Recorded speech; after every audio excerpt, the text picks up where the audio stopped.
First places in news இந்த டாப்பிக்கோட start பண்ணலாம். நியூஸில் என்ன வந்துச்சுன்னா புத்திஸ்ட் சர்க்கியூட் அப்புறம் டூரிசம் ரிலேட்டடாக வந்து கவர்மெண்ட் வந்து பட்ஜெட்டில் ப்ரொமோட் பண்ணுறதா சொல்லியிருக்காங்க. அதில் வந்து என்னென்ன சைட் சொல்லியிருந்தாங்கன்னா லோத்தல் அது வந்து எங்கே இருக்குன்னா குஜராத்தில் இருக்குது. தோல்வேரா எங்கே இருக்குன்னா குஜராத் அதுவும். ராக்கிகர் ஹரியானா, ஆதிச்சநல்லூர் நம்ம தமிழ்நாட்டில், சார்நாத் உத்தரப்பிரதேஷ், ஹஸ்னாப்பூர் உத்தரப்பிரதேஷ், லே பிளேஸ் வந்து லடாக்ல இருக்குது. அது மட்டும் இல்லாமல் ஈகோ டூரிசம் ப்ரொமோட் பண்ணுறதா ஒரு சில பிளேஸ் மென்ஷன் பண்ணியிருந்தாங்க. அது எந்த ஸ்டேட்டில் இருக்குன்னு நம்ம தெரிஞ்சுக்கலாம். அரக்கு வாலி ஆந்திர பிரதேஷ், பொதிகை மலை நம்ம தமிழ்நாட்டில், turtle nesting trails Odisha, Karnataka, கேரளாவில் ப்ரொமோட் பண்ணலாம் சொல்லியிருக்காங்க. புலிக்காட் லேக் வந்து நம்ம தமிழ்நாடும் ஆந்திர பிரதேசம் பார்டர் பண்ணியிருக்கு. இந்த டாபிக்ல நோட்டான ப்ரீவியஸ் கொஸ்டின் பார்க்கலாம். First, which are not the following not Harappan site? இது வந்து யூபிஎஸ்சியில் 2019 கேட்ட கொஸ்டின். சந்திரபோரா, கோட்டிச்சி, சோகாரா, தேசல்பூர். கரெக்ட் ஆன்சர் என்னன்னா சோகாரா வந்து அரப்பன் சைட்ஸில் இல்லை. Next question, Lothal, a prominent city of ancient Indus Valley civilization, is situated which of the following state? இது வந்து எஸ்எஸ்சி எக்ஸாமில் வந்து கேட்டாங்க 2020. கரெக்ட் ஆன்சர் என்னன்னா லோத்தல் வந்து குஜராத்தில் இருக்கு.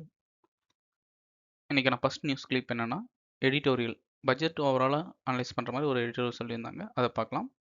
இந்த யூபிஎஸ்சி சிலபஸோட லிங்க் பண்ணால் ப்ரிலிம்ஸ் எக்ஸாமில் வந்து கேட்கறது வாய்ப்பு இருக்குது. தென் மெயின்ஸ் எக்ஸாம் எடுத்துக்கிட்டால் GS2, GS3 economic, infrastructure, sciences technology, environment and எனர்ஜியோட லிங்க் பண்ணலாம். டிஎன்பிஎஸ்சி எடுத்துக்கிட்டால் Indian economic, government scheme, science and technology, infrastructure இந்த ஸ்கீம்ஸோட லிங்க் பண்ணிக்கலாம். ஃபர்ஸ்ட், இந்த இயரோட பட்ஜெட் அப்ரோச் இது மாதிரி இருக்குதுன்னு பார்க்கலாம். பட்ஜெட் வந்து இது மாதிரினா prudence over big bang reforms, அதாவது வந்து பெரிய மாற்றங்கள் இல்லாமல் நிதானமான ஒரு அணுகுமுறையாக வந்து இந்த டைம் வந்து சூஸ் பண்ணியிருக்காங்க. எதில் ஃபோக்கஸ் பண்ணியிருக்காங்கன்னா ஸ்மால் டார்கெட்டட் மெஷர்ஸ் வந்து இம்ப்ளிமெண்ட் பண்ணலாம் அப்படின்னு வந்து ஃபோக்கஸ் பண்ணியிருக்காங்க. என்னோட எய்ம் என்னென்னா மீடியம் டேர்ம் எக்கனாமிக் க்ரோத் வந்து ஃபோக்கஸ் பண்ணியிருக்காங்க. லாங் டேர்ம் எக்கனாமிக் க்ரோத்தோ இல்லாட்டி ஷார்ட் டேர்ம் வந்து எக்கனாமிக் க்ரோத்தை வந்து ரிவைவ் பண்ணுற மாதிரி இல்லாமல் ஆவரேஜாக வந்து கொண்டு போகலாம் அது மாதிரி டிசைட் பண்ணியிருக்காங்க இந்த பட்ஜெட்டில். ஸ்ட்ராட்டஜி வந்து எது மாதிரினா ஏன் இது மாதிரி சூஸ் பண்ணாங்கன்னா குளோபல் எக்கனாமி அன்சர்டனிட்டியாக இருக்குது. ஃபார் எக்ஸாம்பிள் ரஷ்யா உக்ரைன் வார் இருக்கா, நிறைய வந்து இம்போஸ் பண்ணுறாங்க. இந்தியா வந்து ஆயில் இம்போர்ட் பண்ணியிருந்தால அதனால் வந்து டேக்ஸ் அதிகமாக பண்ணுவோம். அது மட்டும் இல்லாமல் 50% டேக்ஸ் வந்து யூஎஸ்காரங்க வந்து டேக்ஸ் பண்ணியிருக்காங்க. இஸ்ரேல் வார், அது மட்டும் இல்லாமல் கனடா வந்து இஷ்யூஸ் போயிட்டு இருக்குல்ல, வென்ஸ்லாலும் ஆயில் கிரைசிஸ், அது மாதிரி வந்து நிறைய குளோபல் ஃபுல்லாக வந்து குளோபல் எக்கனாமிக் அன்சர்டனிட்டியாக இருக்கிறதுனால மீடியம் டேர்ம் எக்கனாமிக் growth வந்து இந்தியா வந்து பட்ஜெட்டில் சூஸ் பண்ணியிருக்காங்க. அது மட்டும் இல்லாமல் டொமஸ்டிக் டிமாண்டும் வந்து ஓரளவுக்கு மந்தமாயிடுச்சு, ஸ்லோ டவுன் ஆயிடுச்சு. ஓவராலாக பார்த்தா ஹெட்லைன் அனௌன்ஸ்மெண்ட் என்னென்னா செக்டார் ஸ்பெசிஃபிக் சப்போர்ட்டாக வந்து பண்ணியிருக்காங்க. அதாவது துறை வாரியாக வந்து ஒவ்வொரு வந்து ஆதரவு அதிகமாக இருந்திருக்கு அப்படின்னு சொல்லியிருந்தாங்க எடிட்டோரியலில். இந்த பட்ஜெட்டில் வந்து மேனுஃபேக்சரிங் அண்ட் இண்டஸ்ட்ரி செக்டர் வந்து அதிகமாக ஃபோக்கஸ் பண்ணியிருக்காங்க அப்படின்னு சொல்லியிருந்தாங்க. Special push to manufacturing sectors என்னென்ன ஏரியாஸ் வந்து ப்ரைவேடைஸ் பண்ணியிருந்தாங்கன்னா biopharmacy, semiconductor mission, electronics, critical minerals வந்து ஃபோக்கஸ் பண்ணியிருக்காங்க. Continues support to semiconductor mission, அதாவது 2.0 அதை இம்ப்ளிமெண்ட் பண்ண போகிறோம் அப்படின்னு பட்ஜெட் சொல்லியிருந்தாங்க. அது மட்டும் இல்லாமல் எக்ஸ்போர்ட் ப்ரொமோஷன் மிஷனும் இம்ப்ளிமெண்ட் பண்ண போகிறோம் அது மாதிரி இருக்காங்க. எம்எஸ்சி இதில் வந்து ஒரு 48% வந்து க்ரோத் வந்து பெனிஃபிட் வந்து எக்ஸ்பெக்ட் பண்ணலாம் அப்படின்னு சொல்லியிருக்காங்க. எம்எஸ்எம்இ தான் வந்து லார்ஜஸ்ட் இண்டஸ்ட்ரியிலே இருக்காங்க. கிட்டத்தட்ட 80% மேலே வந்து எம்எஸ்எம்இ தான் வந்து கான்ட்ரிபியூட் பண்ணுறது இண்டஸ்ட்ரியல் ப்ரொடக்ஷனில். ஓவராலாக அது மட்டும் இல்லாமல் ப்ரொடக்ஷன் லிங்க்டு இன்சென்டிவ் ஸ்கீம்ஸும் வந்து க்ரோத் டிரைவர்ஸாக இம்ப்ளிமெண்ட் பண்ணுவோம் அப்படின்னு சொல்லியிருக்காங்க. Second one, infrastructure and regional development இது மாதிரி பட்ஜெட்டில் அனௌன்ஸ் பண்ணால் பார்க்கலாமா. கேபிட்டல் எக்ஸ்பெண்டிச்சரை வந்து அதிகமாக பண்ணியிருக்காங்க. கேபிட்டல் எக்ஸ்பெண்டிச்சர்னால் ஒன்றும் இல்லை, கரண்ட் எக்ஸ்பெண்டிச்சர்னால் கரண்ட் இயரில் வந்து ஓவராலாக சிம்பிளாக வந்து பண்ணுற மாதிரி இருக்கும். கேபிட்டல் எக்ஸ்பெண்டிச்சரில் இன்வெஸ்ட் பண்ணால் லாங் டேர்ம் வந்து பெனிஃபிட் வந்து கெயின் பண்ணுற மாதிரி இருக்கும். ஃபார் எக்ஸாம்பிள் இங்கே பாருங்களேன், ரோட், போர்ட்ஸ், லாஜிஸ்டிக்ஸ் சொல்லியிருக்காங்களா. ரோட் கனெக்டிவிட்டி இது பண்ணால் எல்லா இடத்துக்கும் வந்து தொலைதூரத்துக்கு வந்து நம்ம ட்ராவல் பண்ணலாம், மார்க்கெட்டிங் வந்து இம்ப்ரூவ் ஆகும். அதனால் அது மாதிரி வந்து ஷார்ட் டேர்ம் மட்டும் இல்லாமல் லாங் டேர்மில் வந்து மக்கள் பெனிஃபிட் பண்ணுற மாதிரி இருக்கிறது தான் கேபிட்டல் எக்ஸ்பெண்டிச்சர் சொல்லுவோம். தென் வந்து மேரிடைம் இன்ஃப்ராஸ்ட்ரக்சரும் ஃபோக்கஸ் பண்ணியிருக்காங்க. ஸ்பெஷல் ரீஜியன் பேக்கேஜ் நம்ம பீகார், ஒடிசா, கேரளா, வெஸ்ட் பெங்கால் காரிடார் வந்து இம்ப்ளிமெண்ட் பண்ண போகிறாங்க. அந்த மாதிரிலாம் ஏற்கனவே சொன்னால அதெல்லாம் இங்கே தான் பண்ண போகிறாங்க. அது மட்டும் இல்லாமல் லாஜிஸ்டிக் காஸ்ட்டு ரிலீஸ் பண்ணிட்டு இம்ப்ரூவ் த கனெக்டிவிட்டி, அதாவது செலவு வந்து குறைஞ்சிட்டு மேம்பாட்டு இணைப்பை வந்து ஈஸியாக பண்ணணும், அதுதான் என்னோட எய்ம். அர்பன் ரூரல் டெவலப்மெண்ட் ஸ்கீம்ஸும் வந்து எக்ஸ்டெண்ட் பண்ணியிருக்காங்க. நெக்ஸ்ட், இந்த பட்ஜெட்டில் டேக்ஸேஷன் அண்ட் ஃபிசிக்கல் பொசிஷன் இது மாதிரி இருக்குன்னு பார்க்கலாம். டைரக்ட் டேக்ஸ் வந்து ரிலீஃப் தந்திருக்காங்க இண்டிவிஜுவலுக்கு. கார்பரேட் டேக்ஸ் வந்து ஸ்டெபிலிட்டியை வந்து கரெக்டாக வந்து மெயின்டைன் பண்ணியிருக்காங்க. ஜிஎஸ்டி ரெவன்யூ க்ரோத் வந்து ஸ்டெடியாக இருக்குது, ஒரு ஆவரேஜாக மெயின்டைன் ஆகினே இருக்குது. ஃபிசிக்கல் டெபிசிட் டார்கெட் இந்த இயரில் வந்து 4.4% ஆஃப் ஜிடிபி, நார்மலாக இருக்கும்ல 4+R-2 அதே லெவலில் வந்து மெயின்டைன் பண்ணலாம் சொல்லியிருக்காங்க. கவர்மெண்ட் ரெவன்யூ வந்து ஸ்ட்ராங்காகவே இருக்கும். கவர்மெண்ட் வந்து இன்கம் வந்து ஓரளவுக்கு பரவாயில்ல, நல்லாவே இருக்கும் வந்து எக்ஸெப்ட் பண்ணுறேன்னு பட்ஜெட்டில் சொன்னாங்க. கடும் செலவு இல்லாமல் நிதி வந்து ப்ராப்பராக வந்து எல்லாருக்கும் கொடுக்கலாம். அது மாதிரி இந்த பட்ஜெட்டில் சொல்லியிருக்காங்க அப்படின்னு நியூஸில் வந்துட்டு இருந்துச்சு. ஓவராலாக இந்த பட்ஜெட் இது மாதிரி இருக்குது அது மாதிரி கன்க்ளூட் பண்ணியிருந்தாங்கன்னா இது வந்து ஹெவி பட்ஜெட்டுக்கான ஒரு ஸ்டிமுலேட் பண்ணுற மாதிரி பண்ணல. ஒரு ஆவரேஜானது ஒன்று தான். எது ஃபோக்கஸ் பண்ணிக்கிறாங்கன்னா stability, gradual reforms, sectoral competence. ஏன்னா வந்து குளோபலில் வந்து நிறைய அன்சர்டினிட்டி இருக்குன்னு நம்ம டிஸ்கஸ் பண்ணல. அதெல்லாம் பேலன்ஸ் பண்ணுற மாதிரி எதை ஸ்ட்ரென்தன் பண்ணிக்கிறாங்கன்னா மேனுஃபேக்சரிங் செக்டர் எக்ஸப்ஷனலி எம்எஸ்எம்இ வந்து ப்ரொமோட் பண்ணுற மாதிரியும் எக்ஸ்போர்ட் ஈகோசிஸ்டத்தை ப்ரொமோட் பண்ணுற மாதிரி இன்ஃப்ராஸ்ட்ரக்சர் பேக்போன் அதாவது ரோட், ரயில்வே, மேரிடைம் அதெல்லாம் வந்து இம்ப்ரூவ் பண்ணுறேன்னு சொல்லியிருக்காங்களே அது. ஓவராலாக எடுத்துக்கிட்டால் ஸ்டடி அண்ட் இன்க்ரிமெண்ட் growth மாடல்னு இந்த பட்ஜெட்டை நம்ம எடுத்துக்கலாம். ஓகே ஃப்ரெண்ட்ஸ், நியூஸ் பேப்பரில் வந்து இம்பார்ட்டன்ட் டேட்டா பாயிண்ட்ஸ் வந்து நம்ம பார்த்துக்கலாம். ஃபஸ்ட்டு வந்து எவ்வளோ வந்து பட்ஜெட் வந்து பிரேக் டவுன் பண்ணியிருக்காங்க, எந்தெந்த செக்டருக்கு எவ்வளோ அலோவ் பண்ணியிருக்காங்க பார்க்கலாம். ஃபஸ்ட்டு அதிகமாக எது இருக்குன்னா இன்ட்ரெஸ்ட். அதுதான் வந்து 14,00,000 கோடி 3,972 கோடி அது வந்து ஸ்பெண்ட் பண்ணியிருக்காங்க. கிட்டத்தட்ட பட்ஜெட்டில் 100ல் 26.26% வந்து இன்ட்ரெஸ்ட் பேமெண்ட்டுக்காகவே. அதாவது கவர்மெண்ட் வாங்கின டெபிட்டை நம்ம ரீபே பண்ணுற மாதிரி. அதாவது நம்ம 140 கோடி மக்கள் இருக்கோமா, இதை வந்து கால்குலேட் பண்ணி பார்த்தா கிட்டத்தட்ட ஒருத்தர் மேலே இன்ட்ரெஸ்ட் நம்ம பே பண்ணுறது, நம்ம மேலே கடன் எவ்வளோ வாங்கிக்கிறாங்கன்னா 10,000 நம்ம இன்ட்ரெஸ்ட் மட்டுமே பே பண்ணுற மாதிரி இருக்கும். அப்படின்னா இந்தியன் கவர்மெண்ட் எவ்வளோ கடன் வாங்கியிருக்காங்க தெரிஞ்சால் நீங்கள் கமெண்ட் செக்ஷன் சொல்லுங்கள் பார்க்கலாம். சரியா? அதர்ஸ் வந்து நெக்ஸ்ட் வந்து 5.56012 crore இருக்குது. அது மட்டும் இல்லாமல் நம்ம வந்து ஏற்கனவே டிஸ்கஸ் பண்ணல, டிரான்ஸ்போர்ட் கம்யூனிகேஷனில் வந்து அதிகமாக இம்ப்ரூவ்மெண்ட் பண்ணியிருக்காங்க, இன்வெஸ்ட் பண்ணியிருக்காங்கன்னு. அது எவ்வளோன்னா 5,98,520 கோடியும். அதுக்கடுத்து டிரான்ஸ்போர்ட் எடுத்து டிஃபென்ஸ் வந்துருக்கு. தென் அதுக்கடுத்து ஃபுட் வந்து 2,00,000 கோடி, ஃபெர்டிலைசர் 1,00,000 கோடி, அக்ரிகல்ச்சருக்கும் 1.6 அந்த ரேஞ்சில் கொடுத்துருக்காங்க. எஜுகேஷன் 1.39, ஐடி செக்டர் 74, எனர்ஜி 1,929 அந்த ஹெல்த்ஸ்க்கு வந்து 1,04,599 கோடி இது பண்ணியிருக்காங்க. ஹோம் அஃபேர்ஸுக்கும் வந்து 2,55,234, ரூரல் டெவலப்மெண்ட்டுக்கும் கொஞ்சம் ஓரளவுக்கு தந்திருக்காங்க 2,73,000 கோடி.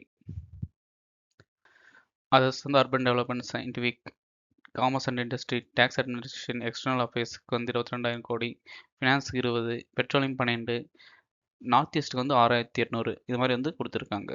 எக்ஸாமில் வந்து கேட்கறதுக்கும் வாய்ப்பு இருக்குது. ஸோ வந்து ஒரு டைம் நல்லா பார்த்துக்கோங்க. அது மட்டும் இல்லாமல் கஸ்டம் டியூட்டியை வந்து நிறைய இடத்துக்கு வந்து அதாவது 0 பண்ணியிருக்காங்க. நம்ம வந்து எக்ஸ்போர்ட்டை ப்ரொமோட் பண்ணணும்னு சொல்லியிருக்கோம்ல, அந்த ஐடியாவில் என்னத்துக்கு பார்த்தீங்கன்னா கிரிட்டிக்கல் மினரல், மானிட்டைஸ், ரினியூவலில் வந்து நிறைய வந்து கொடுத்துருக்காங்க. நியூக்ளியர் எனர்ஜியில் வந்துட்டு electronics, civil aviation, defence sector, drugs and medicines, personal imports இதுக்கெல்லாம் வந்து ஓரளவுக்கு அது மாதிரி வந்து கஸ்டம் டியூட்டியை வந்து 0 பண்ணியிருக்காங்க. தென் வந்து டிஃபென்ஸ் செக்டருக்கு இது மாதிரி ஸ்பெண்ட் பண்ணிக்கிறாங்க பார்க்குங்க. கேபிட்டல் செக்டருக்கு வந்து ஸ்பெண்ட் பண்ணது 29. ரெவன்யூவில் வந்து அதிகமாக வந்து டிஃபென்ஸில் வந்து ரெவன்யூ தான் பண்ணுறாங்க. கேபிட்டலை விட ரெவன்யூக்கு தான் வந்து பண்ணுறாங்க.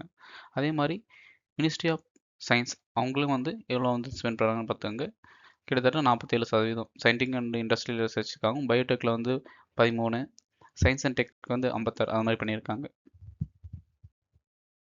தென் எம்ஜி நிறைய ஸ்கீம் இருக்குல்ல, அது வந்து நேம் சேஞ்ச் பண்ணிட்டாங்க. ஸோ இந்த டைம் ஃபிலிம்ஸில் கண்டிப்பாக நம்ம வந்து இந்த கொஸ்டின்ஸ் வந்து எக்ஸ்டெண்ட் பண்ணலாம்.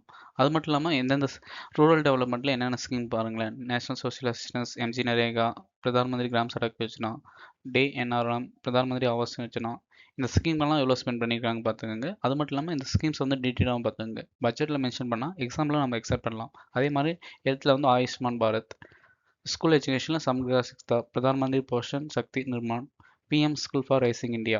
ஹையர் எஜுகேஷனில் UGC, central university, IIT, IMS இவங்களுக்கெல்லாம் ஃபண்ட்ஸ் செப்பரேட் பண்ணிக்காங்க. பட்ஜெட்டில் இல்லாட்டி பிரசிடென்ட் அட்ரஸ், பிரைம் மினிஸ்டர் அது மாதிரி அவங்க ஏதாவது ஸ்கீம்ஸ் மென்ஷன் பண்ணால் எக்ஸாமில் வந்து நம்ம எக்ஸப்ட் பண்ணலாம். அது மாதிரி வர கொஸ்டின்ஸ் எல்லாம் நம்ம டீட்டெயிலாக வந்து கூகுளில் சர்ச் பண்ணி பார்க்க வேண்டியது நெசசரி ஒன்று தான். ஃபஸ்ட் எடிட்டோரியல் இன்ஃப்ராஸ்ட்ரக்சர் அலோகேஷன் பார்த்தோம்ல, அதில் வந்து என்னென்ன டிபார்ட்மெண்ட் பார்த்துக்கலாமா. ஃபஸ்ட்டு மினிஸ்ட்ரி ஆஃப் ரோட் டிரான்ஸ்போர்ட்டுக்கு ஃபினான்ஷியல் இயரில் 2,99,000 கோடி வந்து அனௌன்ஸ் பண்ணியிருக்காங்க. அதே டெலிகாம்னு எடுத்துக்கிட்டால் 1,21,726 கோடி. Then ministry of housing and urban அஃபேர்ஸ்க்கு 53,255 கோடி. இதில் மூலமாக நிறைய இன்ஃப்ராஸ்ட்ரக்சரை வந்து ப்ரொமோட் பண்ணியிருக்காங்க. நெக்ஸ்ட் வந்து பட்ஜெட் அப்போ வந்து நிர்மலா சீதாராமன் ஃபினான்ஸ் மினிஸ்டர் இருக்காங்களே, அவங்க சொன்ன சென்டென்ஸும் அது ரிலவெண்ட்டான ஏதாவது வந்து டேட்டா சொல்லியிருப்பாங்க, அதை பார்க்கலாம். இதை நம்ம வந்து மெயின்ஸ் எக்ஸாமில் வந்து கரெக்டாக வந்து யூஸ் பண்ணினா நமக்கு வேல்யூவேஷனாக இருக்கும். ஃபிலிம்ஸ்லும் கேட்கறது வாய்ப்பு இருக்குது. ஓகேங்களா? ஃபினான்ஸ் மினிஸ்டர் ஃபஸ்ட் என்ன பேசியிருக்காங்கன்னா, as a growing economy, India must remain deeply integrated with global market, exporting more and attracting stable and long-term investment. இதெல்லாம் நம்ம கன்க்ளூஷனில் வந்து இது மாதிரி கரெக்டாக எழுதிக்கலாம். கன்க்ளூஷன் ஆர் வே ஃபார்வர்டில். ஓகேங்களா? தென் வந்து share of income tax increases என்னென்னு பார்க்கலாமா. இன்கம் டேக்ஸ் வந்து 33.3 இருக்குது. நம்ம ஜிஎஸ்டி எடுத்துக்கிட்டால் 23 இருக்குது. கார்ப்பரேட் டேக்ஸ் வந்து 28, அதர்ஸ் வந்து 15. இது வந்து அசெண்டிங் ஆர்டர் டிசெண்டிங் ஆர்டரில் கேட்கறதுக்கும் வாய்ப்பு இருக்குது. ஸோ மறக்காமல் பார்த்துக்கோங்க. Next, our government has decisively and consistently chosen action over ambulance, reform over rhetoric and people over populism. நம்ம வந்து ஒரு கன்க்ளூஷனில் வந்து கவர்மெண்ட் எல்லாம் இது மாதிரி ஆக்ஷன் வந்து எடுக்கலாம், அது மாதிரி கூட நம்ம கன்க்ளூஷன் மென்ஷன் பண்ணலாம். ஏன்னா இது வந்து ஒரு நல்ல கன்க்ளூஷன் மாதிரி இருக்கும். இல்லாட்டி இன்ட்ரடக்ஷன் கூட யூஸ் பண்ணிக்கலாம். தென் வந்து செக்டார் வந்து கவர்மெண்ட் வந்து பட்ஜெட் அனௌன்ஸ் பண்ணாங்களே, அதனால் வந்து நிறைய செக்டார்ஸ் வந்து என்னது ஸ்டாக்ஸ் வந்து கம்மியாயிடுச்சு. ஆனால் ஒரு செக்டார் வந்து என்னென்னா இன்க்ரீஸ் ஆகிருக்கும். அது ஏன்னா ID.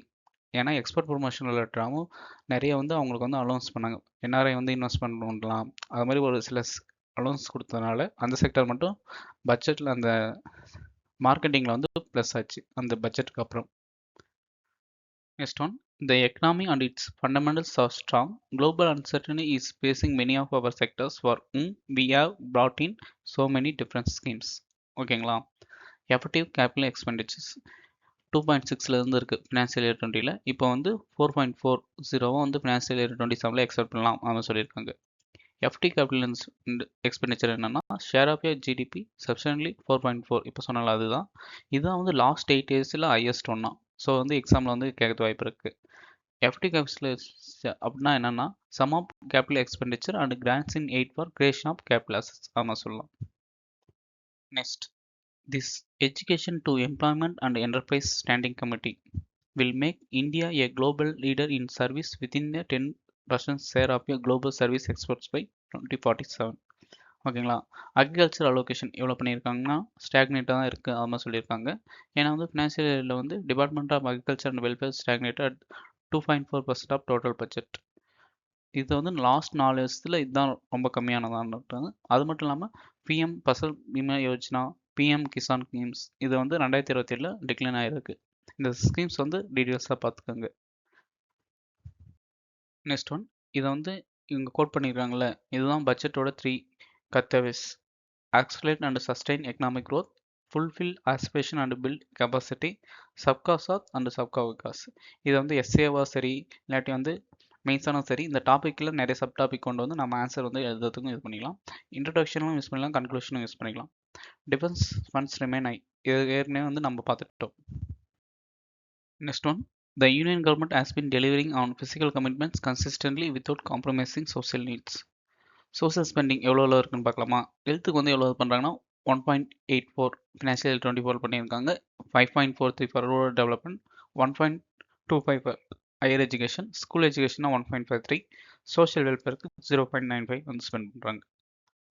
Next one, the government will ensure the dividends of growth reach every farmer, scheduled caste, scheduled tribe and youth. Ministry of road and transport financial இயருக்கு வந்து எவ்வளோ ஸ்பெண்ட் அலோகேட் பண்ணிக்காங்கன்னா 6.44, டெலிகாம்க்கு 2.62, பவருக்கு 0.42, தென் ஹவுசிங்க்கு 1.14. Next one, the union government will continue to focus on developing infrastructure in Tier 2 and Tier 3 cities where 5 lakh populations. ஓகேங்களா? Then வந்து railway மினிஸ்ட்ரிக்கு வந்து இந்த ஃபினான்ஷியல் இயர் வந்து 25 எவ்வளோ ஸ்பெண்ட் பண்ணாங்கன்னா 5.49, ஏவியேஷன் மினிஸ்ட்ரிக்கு ஜஸ்ட் 0.06, ஷிப்பிங் மினிஸ்ட்ரிக்கும் 0.06 தான். ஓகே ஃப்ரெண்ட்ஸ், பட்ஜெட் ரிலவெண்டான ப்ரீவியஸ் இயர் கொஸ்டின் பார்க்கலாம். With reference to union budget consider the following statement. 2024 கேட்ட question. The union prime minister பிகாஃப் of prime ministers lays out annual financial statement before both houses of parliament. At the union level, no demand for grant can be made except on the recommendation of President of India. Correct answer is option C. Next, 2020 question. Along with the budget, the finance minister also places the other documents before the parliament, which include the macroeconomic framework settlement. The uppermost document is presented because this is mandated by. Correct answer is option D. Provision for Fiscal Responsibility Budget Management Act 2003.